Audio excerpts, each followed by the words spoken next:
Salut à Team Terre, c'est le lieutenant Dupont, officier historien de l'armée de terre, affecté au service historique de la Défense. Et on se retrouve aujourd'hui pour une vidéo Historien Dupont, c'est parti.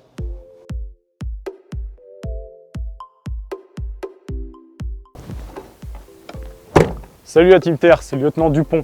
On se retrouve aujourd'hui au 121e régiment du train pour notre deuxième épisode de l'historien Dupont sur l'arme du train.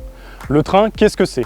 Le train, c'est l'arme qui gère le transport de toutes les munitions, matériel et ravitaillement en milieu opérationnel. Le train n'a cependant rien à voir avec les chemins de fer. En effet, le terme train, dans un dictionnaire, désigne un ensemble de véhicules qui avancent les uns derrière les autres, remorqués ou motorisés, et qui forment une unité de transport. Les premiers régiments du train sont créés dans les années 1970, chacun avec une spécialité, que ce soit la circulation, le commandement et le soutien, ou le transport tout simplement. Aujourd'hui, ce sont les différents escadrons de chaque régiment du train qui assurent ces missions.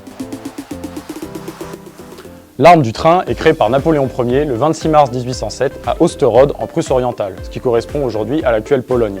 Le train est alors chargé du transport de la farine, du pain, de la viande et du fourrage, la nourriture des chevaux, de la grande armée de Napoléon. Les hommes du train sont alors équipés d'une arme que l'on surnomme la tringle, ce qui donnera le surnom aujourd'hui des hommes du train, les tringlos.